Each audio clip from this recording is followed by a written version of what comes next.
Eerie music builds, flickering forest scene. I thought I saw a kid by the stone wall in Dover, but it wasn't human. Flash cut to glowing orange eyes in the dark. It had skin like rubber, fingers too long, and it never blinked. Quick shots, breathing on glass. A girl returned with blank eyes, a voice whispering, "Let us in." People started disappearing, then coming back. Wrong. Final shot. Boy touches the wall. It pulses like flesh. And the worst part? It's still out there, waiting. Beat of silence. Then sounds sting with a flash of orange eyes. Text on screen. The Dover Demon, based on real Massachusetts sightings. Watch the full horror story now. The road to Dover, Will's car skidded near Farm Street, tires crunching over gravel. His friend Casey pointed, pale-faced. "What the hell is that?" By the stone wall, something crouched, child-sized, skin like wet parchment. Its head was too large, fingers too long, eyes glowing orange. They blinked once, slowly, without lids. Then it stood. Will hit the gas. The creature didn't move. It watched. Even as they sped off, it remained in the rearview mirror, closer, smiling. Something in the trees. That night, the woods near Will's house creaked unnaturally. Casey couldn't sleep. Every time he blinked, he saw those glowing eyes. Branches scratched the window. But he lived on the second floor. He pulled the curtain. Nothing. Then he saw breath on the glass from the outside. A silhouette. Bent limbs, oversized skull, and those eyes. Still watching. The cries below Will heard crying in the cellar. It wasn't human. More like mimicking a child. He descended slowly, flashlight flickering. The bulb died. The crying stopped. He turned. Something was standing in the corner. White-skinned, hunched, breathing slow. When the light came back, it was gone. Only a trail of wet, three-fingered prints leading to the ceiling. Missing in Dover. A girl from school vanished the next morning. Her shoes were found beside the wall where Will saw it. Police blamed coyotes, but her phone had one last picture. Blurred, zoomed in, those same orange eyes. Behind her, in the woods, watching.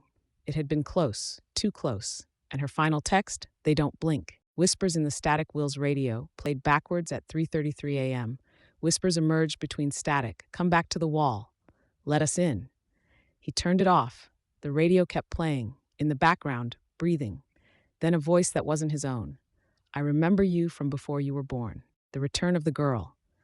The missing girl returned, naked, eyes blank. She didn't speak, just sat in the field behind Will's house, hands twitching. Her skin looked off, stretched too tightly, like it wasn't hers. At midnight, she looked up and smiled with a mouth that wasn't human. The school shadows Will went to school, but no one seemed right. Their eyes were too wide, smiles too fixed. His teacher's shadow moved before she did, and in the reflection of the glass, her face was something else, something hairless, gray.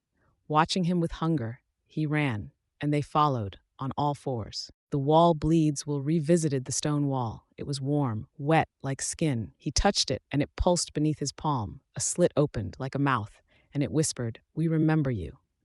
He stepped back. The wall bled. Something reached out, trying to pull him in. Dreamless sleep. He stopped dreaming, because dreaming meant meeting them.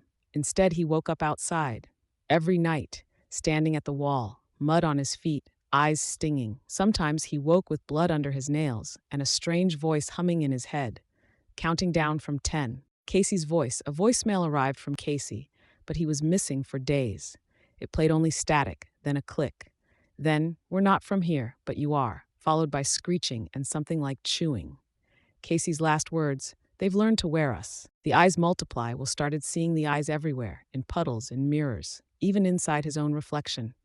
His dog refused to go outside, and eventually stopped barking, just stared at the walls, until one night it simply vanished. No sound, no mess, just those eyes glowing in the hallway. Becoming Will couldn't eat, couldn't sleep. His limbs bent backward in dreams. His skin began peeling. He spoke in whispers not his own. The girl was outside again, still smiling, and in her arms, Casey's hoodie. Will vomited black fluid. The countdown reached 1, the hollow people. The town grew quiet, no birds, no wind, only the shuffling of barefoot things. People walked differently now, slower, more insect-like, eyes glowing faintly at dusk. They gathered at the wall nightly, and Will, standing in the middle, no longer human, but hollow. The new wall. A new boy moved to Dover. He walked past the stone wall, paused. He thought he saw a pale hand retreating behind it, then glowing eyes. But when he blinked, they were gone. The wall was warm, wet, He touched it, and far beneath it something smiled, waiting again. Echoes of the buried Will started hearing voices beneath his floorboards, not just whispers, echoes of full conversations. His own voice, but saying things he never said. "They're inside the trees now," it repeated. He ripped the floor open, found a tunnel. It led to a chamber with 17 stone dolls, all shaped like the missing townspeople. Each had glowing eyes, each was warm to the touch. Behind him, something exhaled and said, "You forgot your shape." The skin that walks, the townspeople had smiles too wide now. Their skins sagged in heat, like latex melting. A man at the grocery store dropped his bag, his hand detached like a glove. No blood, just hollow inside. He stared at Will and said, "Would you like to try this skin next?" Then laughed in two voices. Will ran, but the laughter followed him. Inside his head, Casey's second return. Casey came back again. This time he didn't pretend to be normal. His eyes were black pits and his neck was too long. "Will," he hissed, "they made me better." He vomited a pile of teeth, not his, children's teeth. "They're rebuilding the town from inside us." Then he dissolved into ash, leaving only his hoodie, still warm. The map of the veins Will carved open his arm in panic one night. Not from madness, from curiosity. Inside, the veins formed a map, a twisted, looping shape. It matched the forest paths around Dover. He followed them the next day. They led him to a tree, the bark peeled back like skin. Inside, a glowing cocoon. Something was growing, wearing his face. The girl without sound. The returned girl started appearing at every window. She never moved, never knocked, just stared. One night she was inside. Will blinked, and she was gone. But his voice didn't come back. She had taken it. Now, every time he opened his mouth, she spoke instead, through him, in languages he didn't know, but they understood. Hollow births, pregnant women in Dover stopped delivering babies. They gave birth to nothing, just sacks of translucent skin. Until one day, a cry echoed from the hospital basement. The doctors found something pale with 3 fingers and no eyes. It ran up the walls and vanished into the vent system. Now every night, the hospital lights flicker, and something giggles behind the curtains. The mirror trap Will smashed every mirror in his house, but they kept showing him things, even when broken. His reflection cried blood, but he didn't. Then one night, the reflection walked out.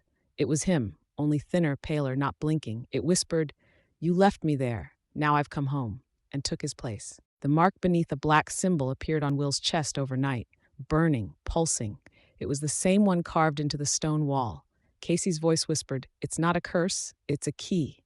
Will scratched at it until blood flowed, and beneath the skin wasn't flesh. It was stone, living, breathing stone, just like the wall. The town stopped speaking one by one. Dover's citizens went silent.